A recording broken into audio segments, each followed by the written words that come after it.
Oke, Assalamualaikum warahmatullahi wabarakatuh. Kenalkan, nama saya Muhammad Iqbal, dari jurusan Sistem Informasi. Di sini saya akan menjelaskan modul 8 dari mata kuliah perancangan sistem informasi, yaitu adalah transisi dari analisis ke desain menggunakan diagram interaksi. Tujuan kita belajar materi ini yaitu adalah yang pertama menjelaskan tujuan dan elemen dari model desain, yang kedua mengidentifikasi elemen-elemen penting dari diagram komunikasi UML, yang ketiga membuat tampilan diagram komunikasi dari model desain, yang keempat mengidentifikasi elemen-elemen penting dari diagram urutan UML, dan yang kelima adalah membuat tampilan diagram urutan dari model desain. Selanjutnya kita masuk ke peta proses. Di sini ada sebuah gambar mengenai peta proses. Oke, selanjutnya kita masuk di memperkenalkan model desain. Yaitu adalah model desain dibuat berdasarkan model persyaratan, use case, dan model domain. Dan model desain digabungkan dengan model arsitektur untuk menghasilkan model solusi. Dan di bawah ini adalah bentuk dari si model desain tersebut. Selanjutnya kita masuk ke diagram interaksi. Diagram interaksi UML merupakan nama kolektif dari diagram berikut. Pertama, diagram urutan. Yang kedua adalah diagram komunikasi, biasa dikenal dengan diagram kolaborasi. Dan yang terakhir adalah diagram rangkuman interaksi, yaitu kombinasi dari diagram aktivitas dan diagram urutan fragmen. Setiap diagram interaksi UML digunakan untuk menampilkan urutan dari interaksi yang terjadi di antara objek selama satu atau dua skenario use case. Terus sebagian dari satu skenario use case.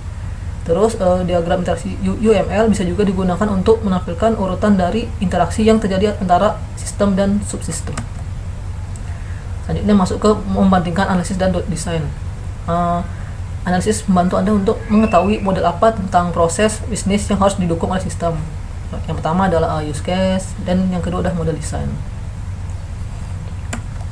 Selanjutnya adalah analisis ketahanan. Jadi di bawah ini ada sebuah gambar ya mengenai analisis ketahanan. Yang pertama ada gambar recruitment model, dan sebelahnya adalah design model, dan mereka adalah saling berinteraksi. Untuk masukkan analisis ketahanan, yang pertama adalah sebuah use case, kedua skenario untuk use case tersebut, ketiga use case activity diagram, dan yang keempat adalah model domain. Dan untuk outputnya yaitu adalah model desain, biasanya ditangkap dalam diagram interaksi UML dengan komponen desain seperti batas, layanan, dan komponen entitas. Selanjutnya masuk ke komponen batas.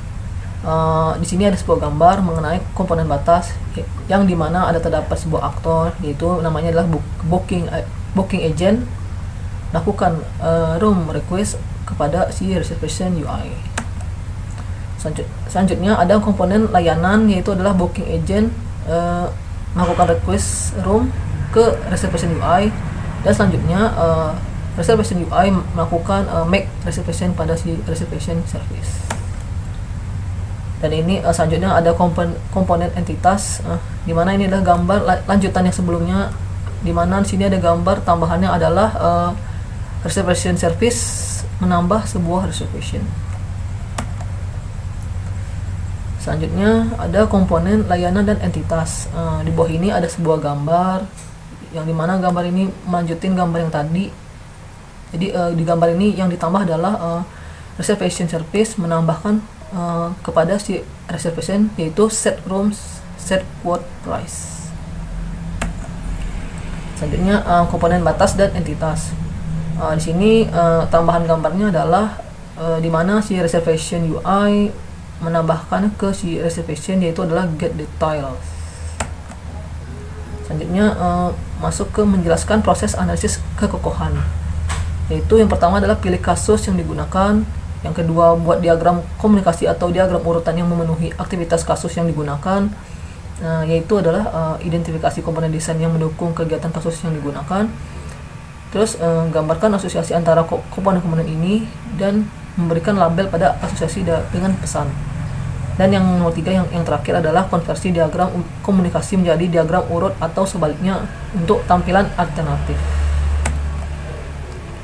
Terus selanjutnya masuk ke mengidentifikasi elemen dari diagram komunikasi. Di bawah ini ada sebuah gambar, yaitu ada gambar diagram komunikasi. Oke, next. Masih dari diagram komunikasi. Di bawah ini adalah termasuk juga salah satu gambar diagram komunikasi. Oke, masih dari diagram komunikasi, yaitu adalah sebuah pesan dapat mengindikasikan, yaitu adalah nama pesan, arah panah, kepala panah solid adalah pesan sinkronus, terus kepala panah terbuka adalah pesan asinkronus, terus nomor urut mendeskripsikan urutan pesan, daftar parameter diteruskan ke objek penerima, terus kondisi jaga mengindikasikan pesan kondisional, terus yang terakhir adalah parameter return. Selanjutnya masuk ke tahap membuat diagram komunikasi, yaitu yang pertama kita harus memilih kasus yang sesuai, yaitu yang pertama adalah tempatkan aktor dalam diagram komunikasi, yang kedua adalah analisis formulir kasus yang digunakan atau diagram aktivitas untuk kasus yang digunakan. Ini adalah langkah-langkah untuk membuat diagram komunikasi. Yang pertama ada booking agent, ya, yaitu udah berupa aktor. Dan yang kedua mengidentifikasi komponen batas, di mana gambar booking agent tadi itu disambungkan ke si reservation UI, di mana si booking agent melakukan from request. Selanjutnya langkah kedua B itu identifikasi komponen layanan, di mana gambar lanjutannya adalah reservation UI melakukan penghubungan dengan si reservation service, di mana si reservation UI melakukan make reservation.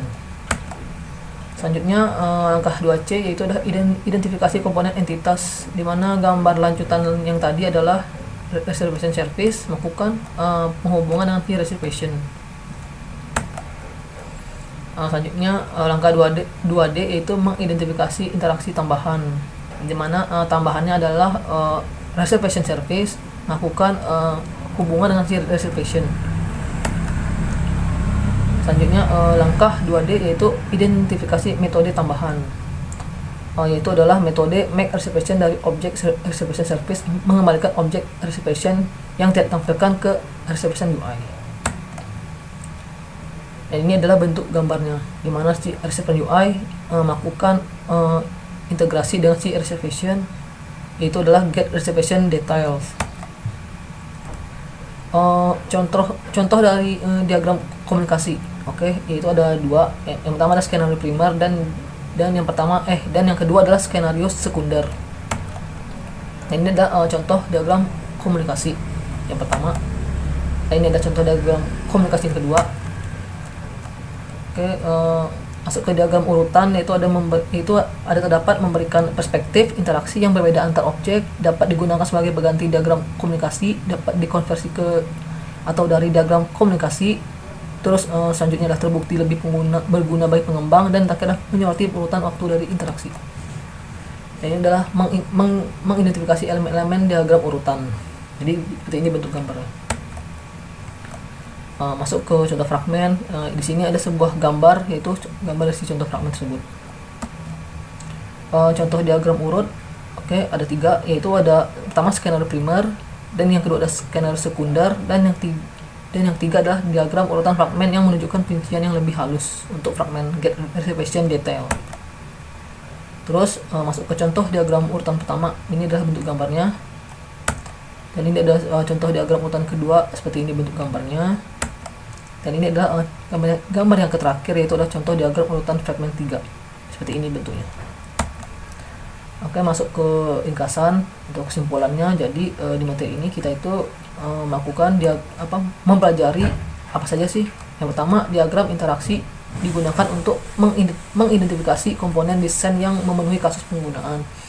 Terus kita juga memahami juga interaksi objek dapat divisualisasikan dengan UML, yaitu ada diagram komunikasi dan diagram urutan.